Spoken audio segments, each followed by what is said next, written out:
नमस्कार दोस्तों, स्वागत है आप सभी का आपके अपने इस यूट्यूब चैनल धीवर एकेडमी पर। दोस्तों आज का जो हमारा क्लास होने वाला है वो क्लास नंबर 42वां होने वाला है।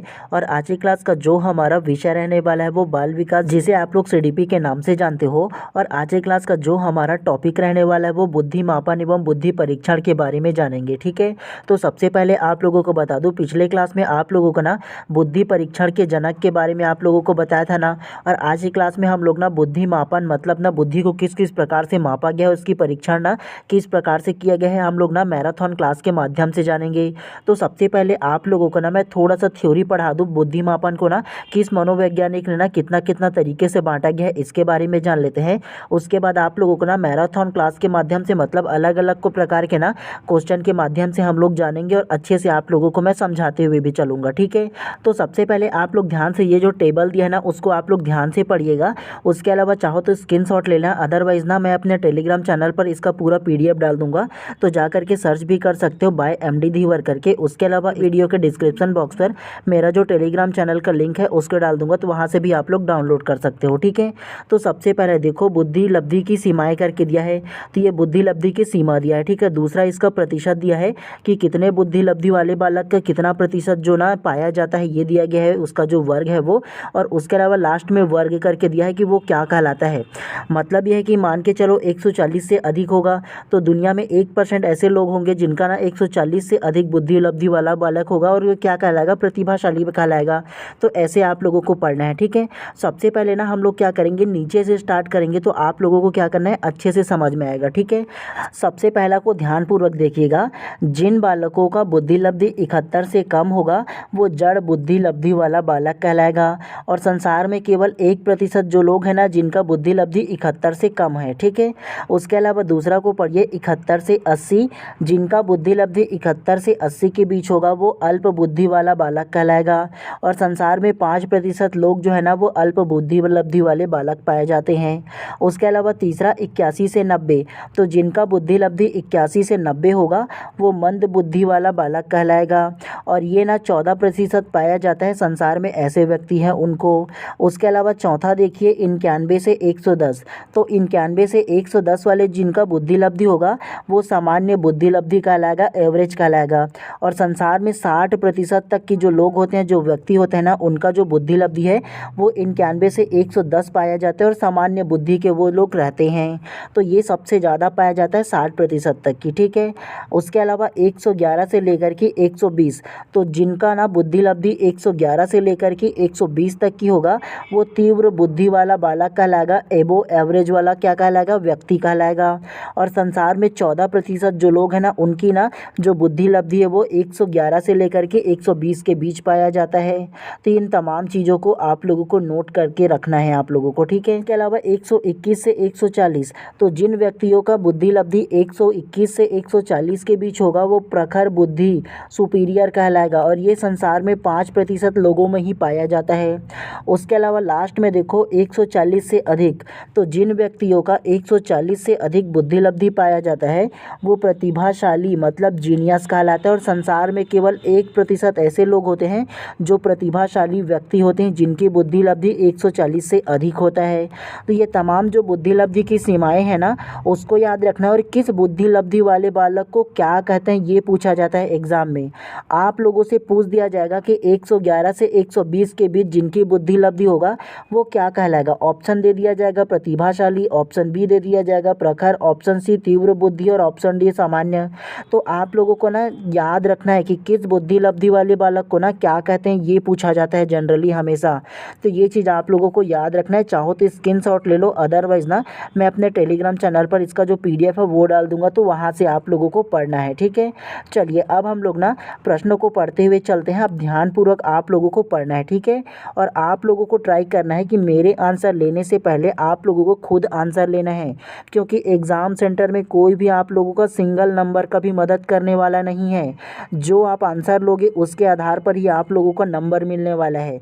तो इसीलिए पहले खुद आंसर लेने की कोशिश करो, उसके बाद तो मैं बताऊंगा ही जी। गलती होगा कोई दिक्कत नहीं है, रहने दीजिए, गलती से ही इंसान सीखते हैं। लेकिन आप लोग गलतियां भी नहीं करोगे, मतलब खुद से भी आंसर लेने की नहीं कोशिश करोगे, तो ये ज़्यादा बड़ी गलती होगा। तो चलिए ज़्यादा देर ना करते हुए प्रश्न क्रमांक फर्स्ट को सबसे पहले आप ध्यान से पढ़िए मानसिक आयु का प्रत्यय दिया था?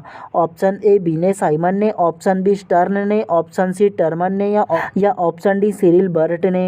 तो क्या इसका आंसर होगा बताइए सबसे पहले।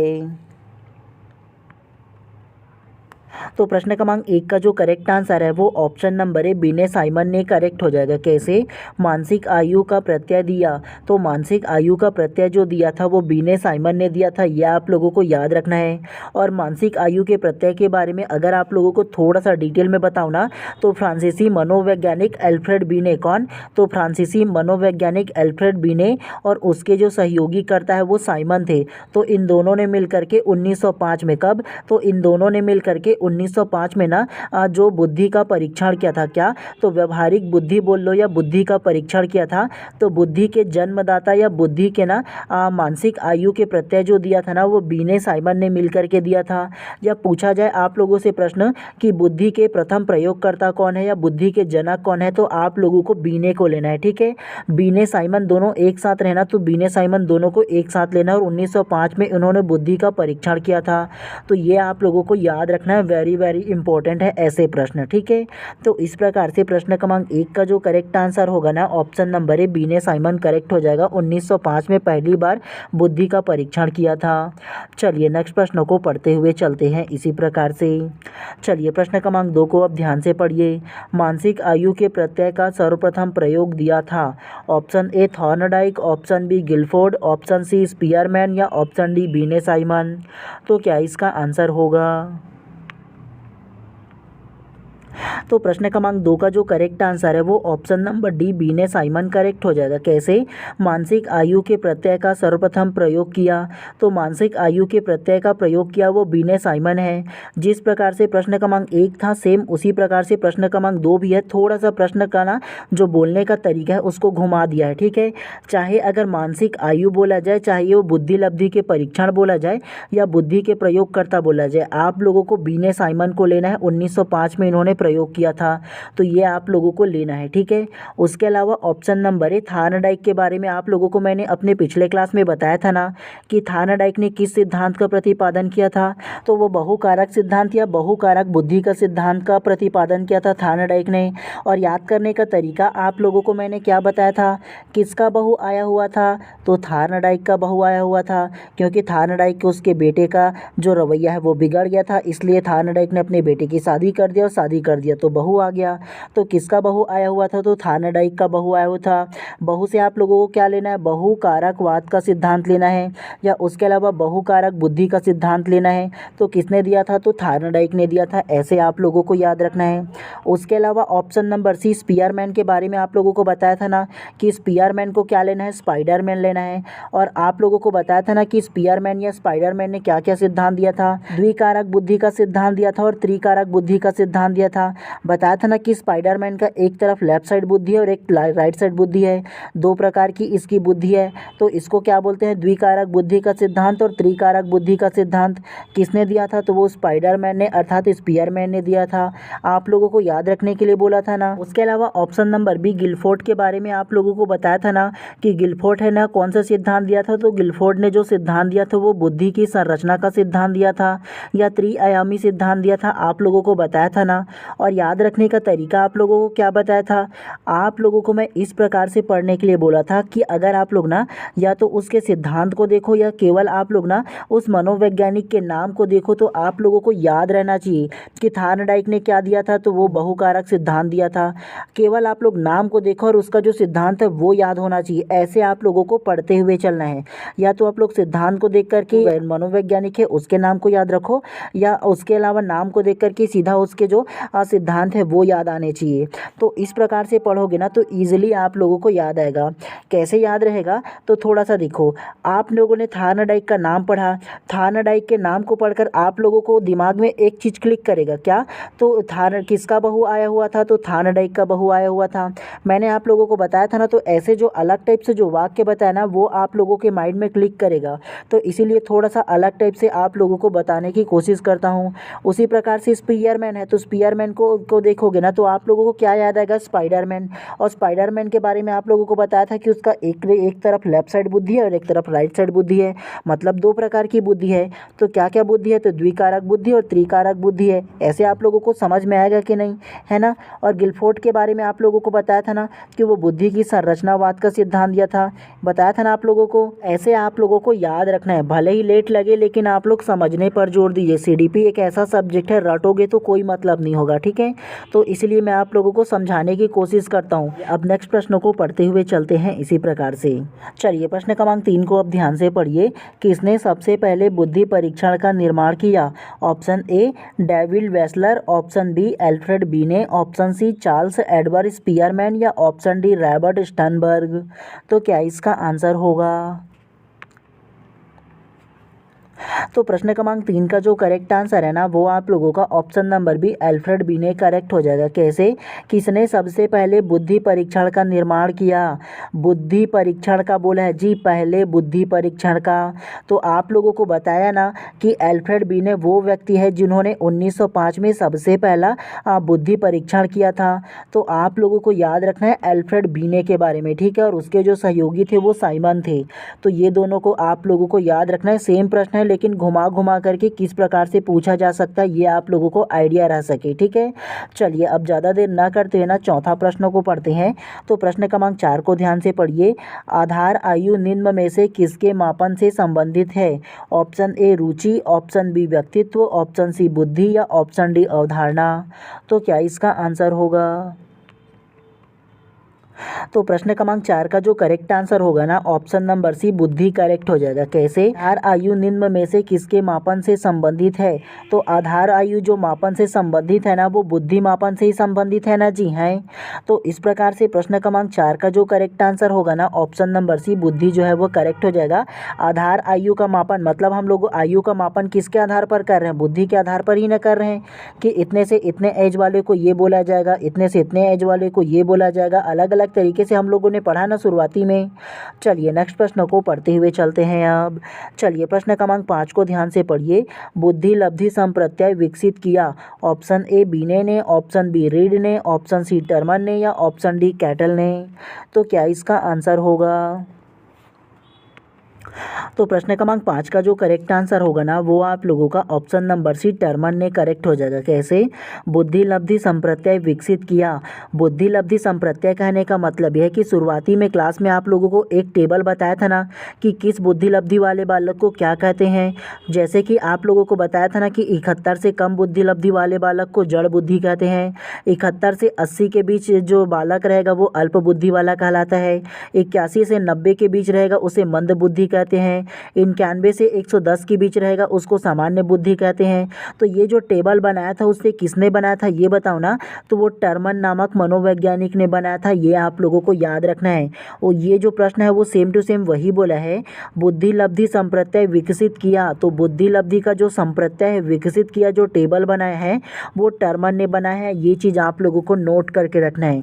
लेकिन वहीं पर अगर पूछा जाए कि बुद्धि लब्धि परीक्षण के जनक पूछा जाए या बुद्धि लब्धि सबसे पहले किसने प्रयोग किया बोला जाए ना तो बीने लेना है आप लोगों को। लेकिन इसमें बोला है संप्रत्यय विकसित किया। संप्रत्यय मतलब उसका जो टेबल बनाया था ना वो टर्मन ने बनाया था। ये चीज़ आप लोगों को याद रखना है, अलग अलग भागों में विभक्त किया था। तो इस प्रकार से प्रश्न क्रमांक 5 का जो करेक्ट आंसर होगा ऑप्शन नंबर सी जो है वो करेक्ट हो जाएगा। चलिए नेक्स्ट प्रश्नों को पढ़ते हुए चलते हैं। चलिए प्रश्न क्रमांक 6 को ध्यान से पढ़िए। बुद्धि लब्धि ऑप्शन ए मानसिक आयु, ऑप्शन बी संवेगात्मक आयु, ऑप्शन सी वास्तविक आयु या ऑप्शन डी सामाजिक आयु। तो क्या इसका आंसर होगा? तो प्रश्न क्रमांक 6 का जो करेक्ट आंसर है ना वो ऑप्शन नंबर ए मानसिक आयु करेक्ट हो जाएगा। कैसे? बुद्धि लब्धि, तो बुद्धि लब्धि किसका नापे हैं हम लोग? तो मानसिक आयु का ही ना नापे हैं। तो बुद्धि लब्धि क्या होगा? मानसिक आयु के आधार पर बुद्धि लब्धि को मापा जाता है। तो ये चीज़ आप लोगों को याद रखना है। तो इस प्रकार से प्रश्न क्रमांक 6 का जो करेक्ट आंसर होगा ना ऑप्शन नंबर ए जो है वो करेक्ट हो जाएगा। चलिए नेक्स्ट प्रश्न को पढ़ते हुए चलते हैं इसी प्रकार से। चलिए प्रश्न क्रमांक 7 को अब ध्यान से पढ़िए, वेरी वेरी इंपॉर्टेंट प्रश्न है आप लोगों के लिए। बुद्धि लब्धि निकालने का सूत्र है ऑप्शन ए मानसिक आयु गुणा वास्तविक आयु, ऑप्शन बी वास्तविक आयु बटा मानसिक आयु, ऑप्शन सी मानसिक आयु बटा वास्तविक आयु गुणा 100 या ऑप्शन डी वास्तविक आयु प्लस मानसिक आयु। तो क्या इसका आंसर होगा?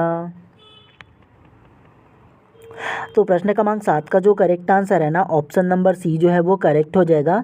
मानसिक आयु बटा वास्तविक आयु गुणा 100 जो है वो करेक्ट हो जाएगा। तो इसको आप लोगों को नोट करके रखना है क्योंकि इस प्रकार के प्रश्न हम लोग आगे भी पढ़ेंगे। उसके अलावा ऐसे प्रश्नों को एग्जाम में पूछा जाता है, ठीक है। तो बुद्धि लब्धि निकालने का जो सूत्र है वो ऑप्शन नंबर सी हो जाएगा, नोट करके रख लीजिएगा आप लोग। चलिए नेक्स्ट प्रश्न को पढ़ते हुए चलते हैं इसी प्रकार से। चलिए प्रश्न क्रमांक 8 को ध्यान से पढ़िए। बुद्धि लब्धि के संबंध में क्या सत्य है? ऑप्शन ए बौद्धिक आयु में व्युत्क्रमी संबंध, ऑप्शन बी कालानुक्रमित आयु से प्रत्यक्षण संबंध, ऑप्शन सी कालानुक्रमित आयु से व्युत्क्रमी संबंध या ऑप्शन डी बौद्धिक तथा कालानुक्रमित आयु दोनों से प्रत्यक्षतः संबंधित। तो क्या इसका आंसर होगा? तो प्रश्न क्रमांक 8 का जो करेक्ट आंसर है ना वो ऑप्शन नंबर सी कालानुक्रमित आयु से व्युत्क्रमी संबंध करेक्ट हो जाएगा। कैसे? बुद्धि लब्धि के संबंध में क्या सत्य है? तो बुद्धि लब्धि जो आईक्यू है ना उसके संबंध में जो सत्य है वो कालानुक्रमित आयु से व्युत्क्रमी संबंध करेक्ट हो जाएगा। ये चीज़ आप लोगों को याद रखना है, ठीक है। तो इस प्रकार से प्रश्न क्रमांक 8 का जो करेक्ट आंसर है ना ऑप्शन नंबर सी जो है वो करेक्ट हो जाएगा। चलिए नेक्स्ट को पढ़ते हुए चलते हैं प्रश्न क्रमांक 9 को। चलिए प्रश्न क्रमांक 9 को अब ध्यान से पढ़िए। बीने साइमन परीक्षण द्वारा मापन किया जाता है। ऑप्शन ए सामान्य बुद्धि का, ऑप्शन बी विशिष्ट बुद्धि का, ऑप्शन सी अभिवृत्ति का या ऑप्शन डी अभिक्षमता का। तो क्या इसका आंसर होगा? तो प्रश्न क्रमांक 9 का जो करेक्ट आंसर है ना ऑप्शन नंबर ए सामान्य बुद्धि का करेक्ट हो जाएगा। कैसे? बीने साइमन परीक्षण द्वारा मापन किया जाता है। तो बीने साइमन परीक्षण जिन्होंने मापा ना 1905 में मापा था, आप लोगों को बताया ना। और बीने साइमन द्वारा जो बुद्धि परीक्षण को मापा गया ना वो सामान्य बुद्धि को मापा गया। मतलब एक ना जनरल जो व्यक्ति है जो मानसिक उसकी क्षमता कितना है इसको मापा गया था। जो साधारण व्यक्ति है उनका जो व्यक्तित्व को क्षमता है मतलब उसका जो बुद्धि लब्धि वो कितना है, उसका मानसिक आयु कितना है, शारीरिक आयु कितना है, तो ये मापा गया था। तो ये आप लोगों को नोट करके रखना है। बीने साइमन परीक्षण द्वारा जो मापा गया था वो सामान्य बुद्धि को मापा गया था, ठीक है। किसी प्रकार की विशिष्ट बुद्धि को नहीं मापा गया था, ये आप लोगों को याद रखना है। तो इस प्रकार से प्रश्न क्रमांक 9 को जो करेक्ट आंसर होगा ना ऑप्शन नंबर ए जो है वो करेक्ट हो जाएगा। चलिए नेक्स्ट प्रश्न को पढ़ते हुए चलते हैं इसी अंदाज में। चलिए प्रश्न क्रमांक 10 को अब ध्यान से पढ़िए। भाटिया बैटरी का प्रयोग निम्न में से किसके मापन हेतु किया जाता है? ऑप्शन ए व्यक्तित्व, ऑप्शन बी रुचि, ऑप्शन सी बुद्धि या ऑप्शन डी अभिक्षमता। तो क्या इसका आंसर होगा? तो प्रश्न क्रमांक 10 का जो करेक्ट आंसर है ना वो आप लोगों का ऑप्शन नंबर सी बुद्धि करेक्ट हो जाएगा। कैसे? भाटिया बैटरी का प्रयोग निम्न में से किसके मापन हेतु किया जाता है? तो भाटिया बैटरी का जो प्रयोग है वो बुद्धि मापन के लिए किया जाता है, ये आप लोगों को याद रखना है। और भाटिया बैटरी प्रयोग क्या है ये अगर आप लोगों को थोड़ा सा बताऊँ ना तो भाटिया बैटरी मतलब 1953 में, कब? तो 1953 में प्रोफेसर चंद्रमोहन भाटिया द्वारा भाटिया बैटरी परीक्षण का ना प्रयोग किया गया था, जिसमें ना व्यक्तियों की बुद्धि परीक्षण किया गया था, ठीक है। और ये बुद्धि परीक्षण को ना भाटिया बैटरी मतलब जो चंद्रमोहन भाटिया है ना उन्होंने 5 उप परीक्षण किया था। कितना? तो 5 उप परीक्षण किया था। और वो 5 उप परीक्षण के नाम क्या क्या है क्रमशः ये जान लो ताकि आप लोगों को थोड़ा सा नॉलेज हो पाए, ठीक है। तो भाटिया बैटरी जो है ना वो 1953 में चंद्रमोहन भाटिया के नाम से जानते थे। और 1953 में उन्होंने भाटिया बैटरी परीक्षण का प्रयोग किया और इस प्रयोग को उन्होंने 5 उप परीक्षण में बांटा था। कितना? तो 5 उप परीक्षण बोलो या 5 उप प्रयोग बांट लो, उसमें बांटा था। और कौन सा क्रम है ये अगर आप लोगों को बताऊं, वो सबसे पहला है कोह का ब्लॉक टेस्ट, दूसरा पास एंग्लो टेस्ट, क्या? तो दूसरा पास एंग्लो टेस्ट, तीसरा आकृति निर्माण टेस्ट और चौथा तात्कालिक स्मृति टेस्ट एवं तस्वीर निर्माण टेस्ट एवं जो पांचवा है ना वो Bhatia battery of performance test of intelligence. तो ये 5 प्रकार से बांटा गया था, ठीक है। अगर आप लोगों को इस 5 जो प्रयोग है उसके नाम को याद नहीं आ रहा तो कोई दिक्कत नहीं है। आप लोगों को केवल ये याद रखना है कि भाटिया बैटरी ने 1953 को, कब? तो भाटिया बैटरी ने 1953 को जिसका उनका वो पूरा नाम क्या है, तो चंद्रमोहन भाटिया है।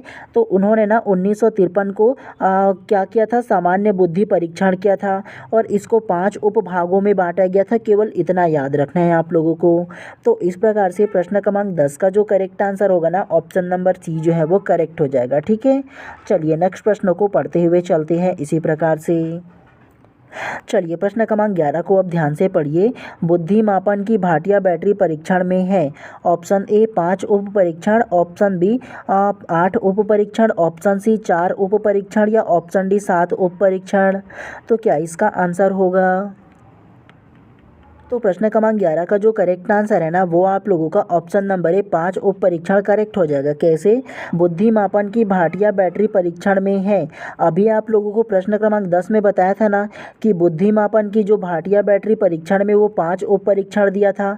और ये भाटिया बैटरी किस नाम से जाना जाता है? तो प्रोफेसर चंद्रमोहन भाटिया के नाम से जाना जाता है। क्या? तो प्रोफेसर चंद्रमोहन भाटिया के नाम से भाटिया बैटरी परीक्षण जाना जाता है।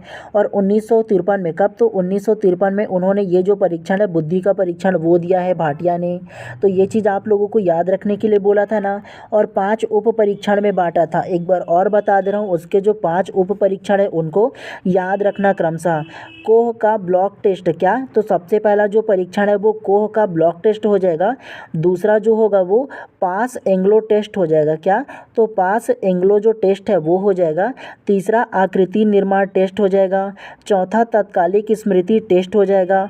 और पांचवा बोल सकते हो और लास्ट जो बोल सकते हो वो Bhatia battery of performance test of intelligence हो जाएगा। तो ये 5 जो उप परीक्षण है ना, वो उसमें किया था अलग अलग नामों से। तो नाम को याद नहीं रखना है, तो केवल कितना प्रयोग किया था और इसका पूरा नाम क्या है, ये आप लोग याद रखिएगा। ठीक है, चलिए नेक्स्ट प्रश्न को पढ़ते हुए चलते हैं अब फिर से। चलिए प्रश्न क्रमांक 12 को ध्यान से पढ़िए। भाटिया परीक्षण बैटरी में सम्मिलित है।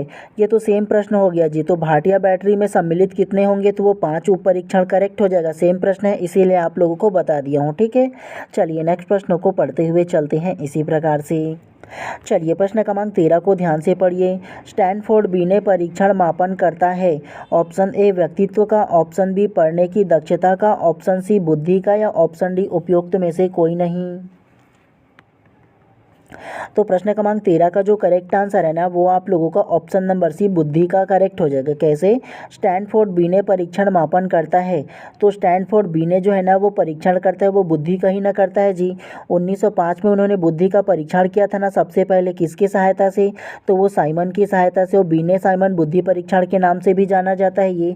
तो ये चीज़ आप लोगों को याद रखना है इसके बारे में। चलिए नेक्स्ट प्रश्नों को पढ़ते हुए चलते हैं अब।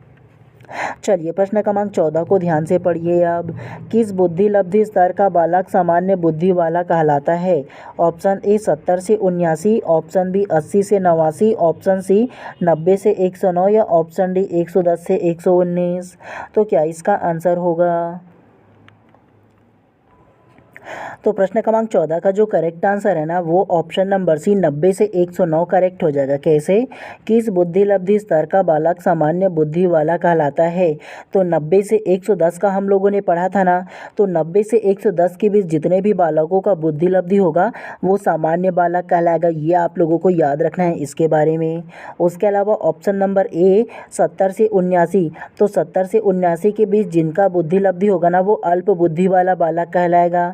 और ये दुनिया में 5% केवल होता है, यह आप लोगों को याद रखना है। उसके अलावा ऑप्शन नंबर बी 80 से 89, तो 80 से 89 जिनका बुद्धि लब्धि होगा वो मंद बुद्धि वाला बालक कहलाएगा। और ये संसार में 14% लोगों में होता है। उसके अलावा ऑप्शन नंबर डी 110 से 119, तो जिनका बुद्धि लब्धि 110 से 119 के बीच होगा वो तीव्र बुद्धि लब्धि वाला व्यक्ति कहलाएगा। और ये जो है वो संसार में वो कितना प्रतिशत पाया जाता है? तो ये भी 14% पाया जाता है संसार में पूरा। तो ये भी चीज़ आप लोगों को याद रखना है। तो इस प्रकार से प्रश्न क्रमांक 14 का जो करेक्ट आंसर होगा ना, ऑप्शन नंबर सी 90 से 109 करेक्ट हो जाएगा। सामान्य बुद्धि वाला जिनकी बुद्धि लब्धि होगा वो 90 से 100 बीच में होगा। और ये कितना प्रतिशत पाया जाता है? तो ये संसार में 60% लोगों में पाया जाता है, सामान्य बुद्धि है वो। तो इस प्रकार से क्या आंसर होगा? सी जो है उसको आप लोगों को ले लेना है। चलिए नेक्स्ट प्रश्न को पढ़ते हुए चलते हैं इसी प्रकार से। चलिए प्रश्न क्रमांक 15 को को अब ध्यान से पढ़िए। जिन बालकों की बुद्धि लब्धि खाली स्थान है साधारणतः उन्हें मानसिक न्यूनतम ग्रसित की श्रेणी में रखते हैं। ऑप्शन ए 70 से कम, ऑप्शन बी 70 से ऊपर, ऑप्शन सी 80 से 100 के बीच या ऑप्शन डी इनमें से कोई नहीं। तो क्या इसका आंसर होगा? तो प्रश्न क्रमांक 15 का जो करेक्ट आंसर है ना वो आप लोगों का ऑप्शन नंबर 70 से कम करेक्ट हो जाएगा। कैसे? जिन बालकों की बुद्धि लब्धि खाली स्थान है वो साधारणतः उन्हें मानसिक न्यूनतम ग्रसित की श्रेणी में रखा जाता है। तो न्यूनतम ग्रसित की जो श्रेणी में रखा जाता है वो 70 से कम जो बालक होंगे उसको क्या रखा जाता है? न्यूनतम ग्रसित बोल सकते हो या जड़ बुद्धि वाला बालक बोल सकते हो। तो ये तमाम जो 70 से कम जिनका बुद्धि लब्धि रहेगा वो जड़ बालक कहलाएगा या क्या कहलाएगा? मानसिक न्यूनतम ग्रसित बालक कहलाएगा। तो ये आप लोगों को याद रखना है। और उसके अलावा 70 से ऊपर रहेगा तो 70 से ऊपर तो अलग अलग कैटेगरी में बांटा गया है ना, तो स्पेसिफिक नहीं बताया गया। तो इसका जो आंसर है वो क्या होगा? वो दूसरा हो जाएगा, मतलब अलग अलग कैटेगरी वाला हो जाएगा। उसके अलावा 80 से 100 के बीच जिनका बुद्धि लब्धि होगा वो क्या कहलाएगा? तो 80 से 100 के बीच जिनका बुद्धि लब्धि होगा वो मंद बुद्धि वाला बालक कहलाएगा। और उसके अलावा क्या कहलाएगा? वो सामान्य बालक भी कहलाएगा, क्योंकि हम लोगों ने पढ़ा है ना कि 80 से 90 के बीच जिनका बुद्धि लब्धि होगा वो मंद बुद्धि वाला बालक कहलाएगा। उसके अलावा 90 से 100 के बीच होगा वो सामान्य बुद्धि लब्धि वाला बालक कहलाएगा। तो ये दोनों कैटेगरी इसमें आ जाता है।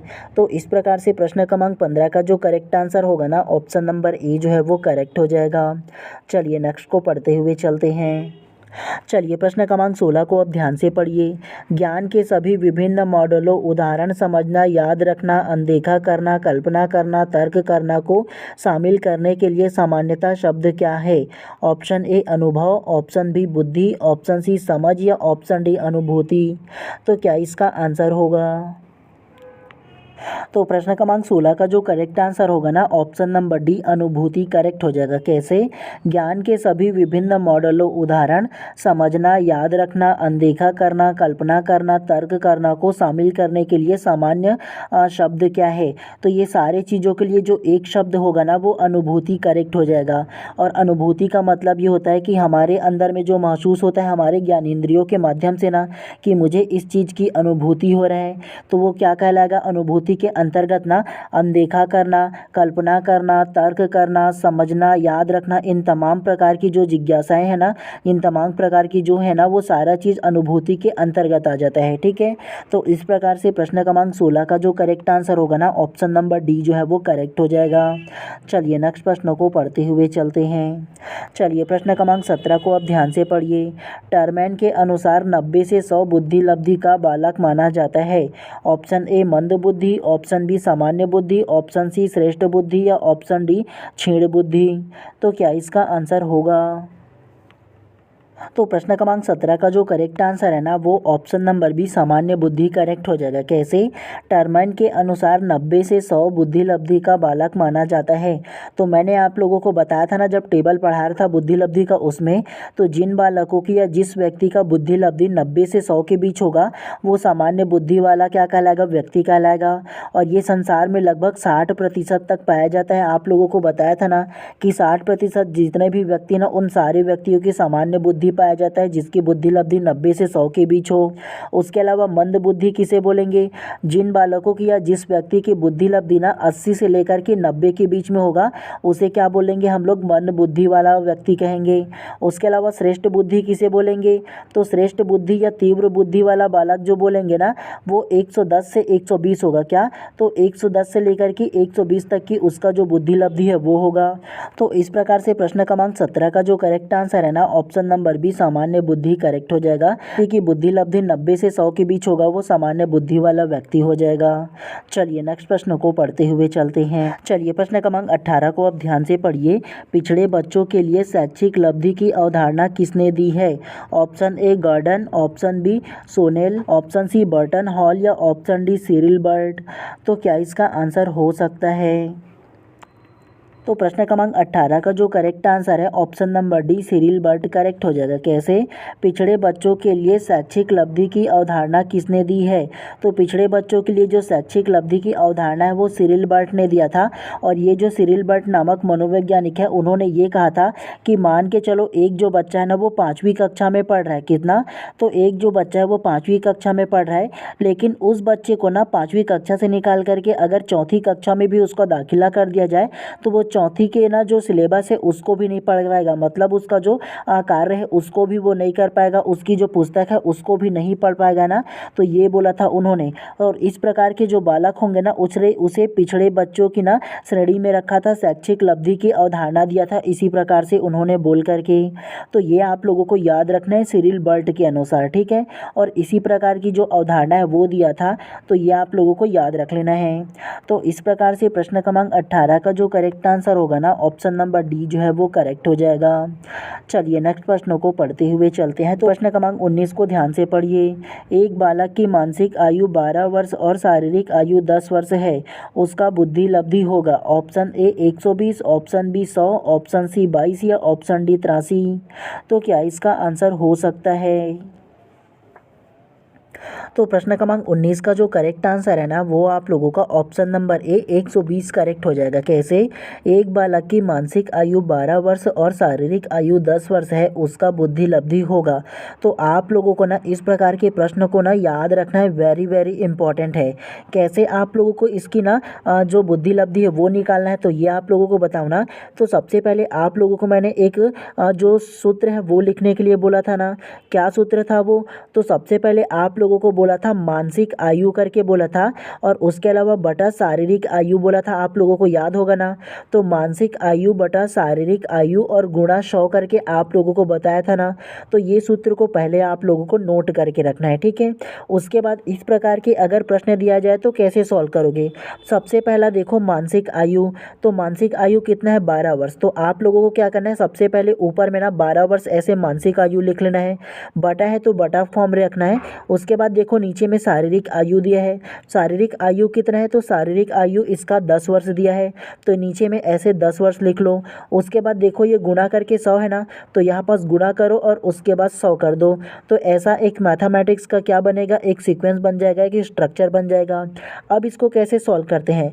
सबसे पहले नीचे को सॉल्व करेंगे, 10 एकम 10 और 10 दहम कितना होगा? तो 100 हो जाएगा, 10 बार में चला गया। उसके बाद ये जो 10 है और ये जो 12 है आपस में गुणा होगा, तो 10 बार में कितना होगा? तो 10 बार में 120 होगा। समझ में आया आप लोगों को कैसे सॉल्व करना है? एक बार और बता दे रहा हूँ, ध्यानपूर्वक सुनिएगा और समझने की कोशिश कीजिएगा आप लोग, ठीक है। सबसे पहले प्रश्न क्रमांक 19 को पढ़ोगे तो उसमें बोला जाएगा एक बालक की मानसिक आयु 12 वर्ष और शारीरिक आयु 10 वर्ष है, उसका बुद्धि लब्धि क्या होगा। तो आप लोगों को ऐसे प्रश्न के लिए क्या करना है, आप लोगों को ना एक सूत्र बताया उसे याद रखना है। सबसे पहला मानसिक आयु आ जाएगा, क्या? तो मानसिक आयु आ जाएगा सबसे पहले, और नीचे में क्या आएगा? शारीरिक आयु। क्या? तो मानसिक आयु बटा शारीरिक आयु और उसके अलावा गुणा करके 100 हो जाएगा। तो ऐसे आप लोग ये सूत्र है उसे याद रखना है। उसके अलावा देखो मानसिक आयु कितना दिया है, तो मानसिक आयु 12 दिया है, तो ऐसे 12 लिख लो। उसके अलावा सूत्र में बटा का फॉर्म है तो बटा लिखो। उसके अलावा शारीरिक आयु कितना है, तो शारीरिक आयु को 10 वर्ष दिया है, तो नीचे में ऐसे 10 लिख लो। उसके बाद देखो यहाँ पर गुणा 100 करके दिया है ना, तो ऐसे गुणा करके यहाँ 100 कर लो। तो इस प्रकार से गणित का जो स्ट्रक्चर है वो बन जाएगा।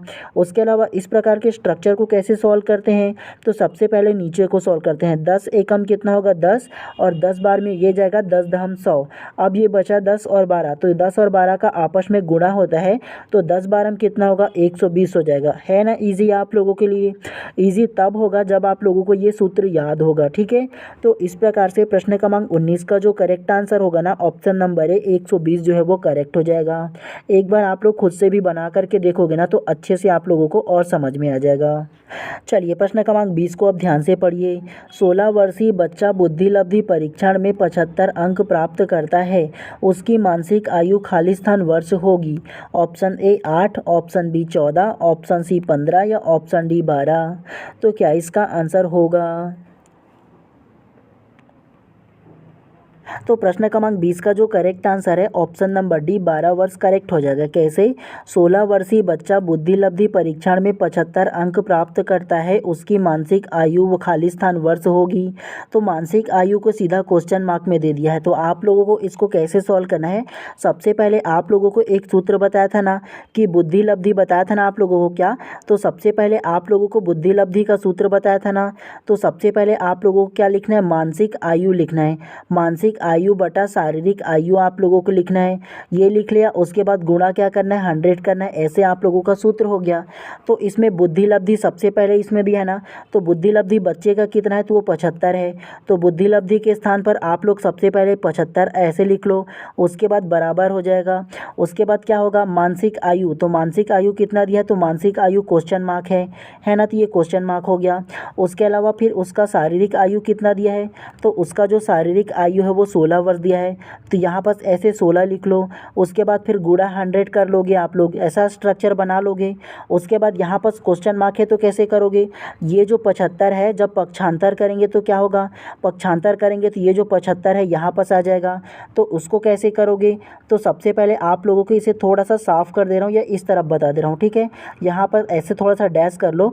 ये जो पक्षांतर करेंगे ना, तो 75 सबसे पहला यहाँ पर ऊपर में आ जाएगा और 75 के बाद क्या आएगा? गुणा करके 16 हो जाएगा। क्या? तो 75 गुणा 16 हो जाएगा और ये जो 100 है वो बटा के फॉर्म में नीचे आ जाएगा 100 में, ठीक है। कैसे होगा आप लोगों को ना इसको हटा करके बता दे रहा हूँ, ध्यानपूर्वक आप लोग देखिएगा। सबसे पहले क्या होगा? तो 75 आ जाएगा ऐसे करके, 75 ऊपर में, उसके अलावा गुना हो जाएगा 16 और 16 के बाद ना फिर नीचे में जो हम लोगों ने गुणा 100 लिखा था ना इस तरफ, तो ये 100 जो रहेगा वो बटा के फॉर्म में आ जाएगा, ठीक है। ये जो गुना था ना वो यहाँ पास आ जाएगा और ये बराबर करके यहाँ 75 था वो यहाँ पास आ जाएगा। तो इस प्रकार से जो स्ट्रक्चर है वो बन जाएगा। अब आप लोग मुझे ये बताओ कि 75 गुना 16 करोगे तो कितना आएगा? तो 75 गुना 16 करोगे तो वो 1200 आ जाएगा। कितना? तो 75 गुना 16 करोगे तो वो 1200 आ जाएगा और 1200 बटा 100 करोगे, है ना। तो 1200 बटा 100 ये हो गया। तो 100 एकम 100 और 100 बारम कितना होगा? तो 100 बारम 12 हो जाएगा। तो ये इसका करेक्ट आंसर आ जाएगा ना, ऑप्शन नंबर डी 12। तो उस बालक का जो मानसिक आयु होगा वो 12 वर्ष हो जाएगा। ये आप लोगों को याद रखना है। एक बार अपने खुद से ना सॉल्व करके देख लो, इजी तरीके से आप लोगों से बन जाएगा, ठीक है। चलिए अब नेक्स्ट प्रश्न को पढ़ते हुए चलते हैं इसी प्रकार से। चलिए प्रश्न क्रमांक 21 को अब ध्यान से पढ़िए। यदि एक बच्चे की मानसिक आयु 5 वर्ष तथा वास्तविक आयु 4 वर्ष है तो उसका बुद्धि लब्धि IQ होता है। Option A 125, option B 80, option C 120 या ऑप्शन डी 100। तो क्या इसका आंसर होगा? सेम टू सेम पहले वाला प्रश्न है, तो क्या इसका आंसर होगा? तो प्रश्न क्रमांक 21 का जो करेक्ट आंसर है ना, ऑप्शन नंबर ए 125 करेक्ट हो जाएगा। कैसे? यदि एक बच्चे की मानसिक आयु 5 वर्ष तथा वास्तविक आयु 4 वर्ष है तो उसका बच्चे का IQ होता है, तो वो 125 हो जाएगा ना जी। कैसे?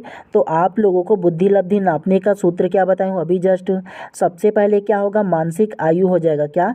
तो मानसिक आयु हो जाएगा सबसे पहला और बटा में शारीरिक आयु हो जाएगा। क्या? तो मानसिक आयु बटा शारीरिक आयु गुणा करके 100 हो जाएगा। ये सूत्र है बुद्धि लब्धि निकालने का। उसके बाद सूत्र में फिट कैसे करोगे? सबसे पहला प्रश्न में देखो मानसिक आयु कितना है, तो मानसिक आयु जो है वो 5 वर्ष है, तो ऐसे 5 लिख लेंगे। उसके बाद वास्तविक आयु या शारीरिक आयु कितना है, तो वो 4 वर्ष है, तो ऐसे उसका शारीरिक आयु लिख लेंगे 4 वर्ष।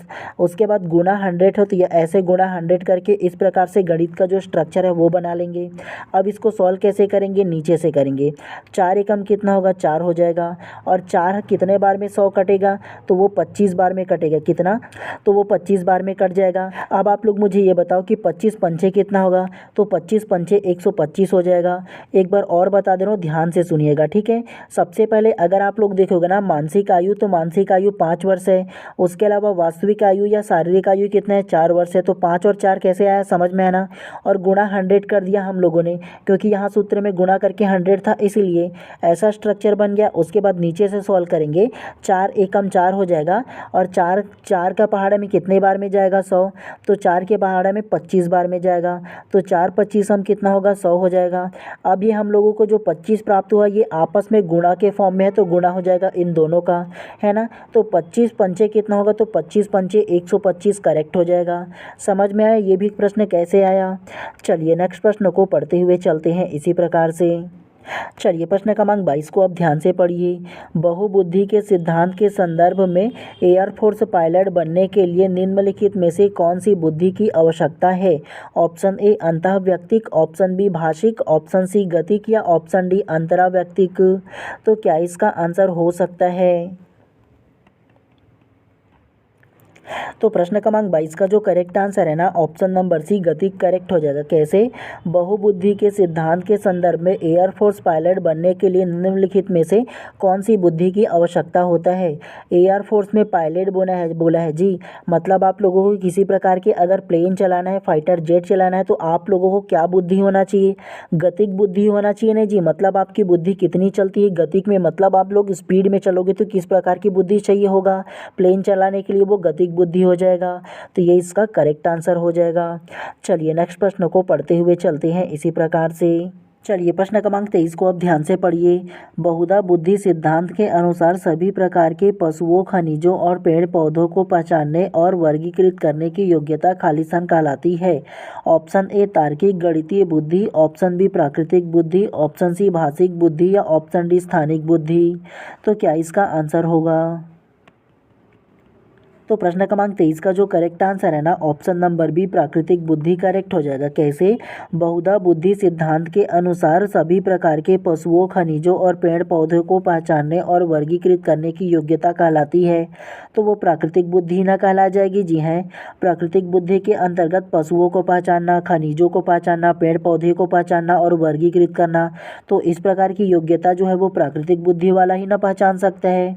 तो इस प्रकार से प्रश्न क्रमांक 23 का जो करेक्ट आंसर है, ऑप्शन नंबर बी जो है वो करेक्ट हो जाएगा। चलिए प्रश्न क्रमांक 24 को आप ध्यान से पढ़िए। बुद्धि लब्धि खाली स्थान का उदाहरण हो सकता है। ऑप्शन ए अंतराल मापनी, ऑप्शन बी नामिक मापनी, ऑप्शन सी अनुपात मापनी या ऑप्शन डी क्रमिक मापनी। तो क्या इसका आंसर हो सकता है? तो इस प्रकार से प्रश्न क्रमांक 24 का जो करेक्ट आंसर है ना, ऑप्शन नंबर सी अनुपात मापनी करेक्ट हो जाएगा। कैसे? बुद्धि लब्धि खाली स्थान का उदाहरण हो सकता है। तो बुद्धि लब्धि जो है ना वो अनुपात मापनी का उदाहरण है, ये आप लोगों को याद रखना है। तो इस प्रकार से प्रश्न क्रमांक 24 का जो करेक्ट आंसर है ना, ऑप्शन नंबर सी जो है वो करेक्ट हो जाएगा। तो चलिए आज की इस क्लास को यहीं पर समाप्त करते हैं, और अगर आप लोग चैनल पे नए होंगे तो चैनल को सब्सक्राइब कर देना और बेल आइकन को दबा देना, ताकि इसी प्रकार से जब भी मैं क्लास लाऊं तो प्रॉपर टाइम पे आप लोगों को उसका नोटिफिकेशन मिल सके।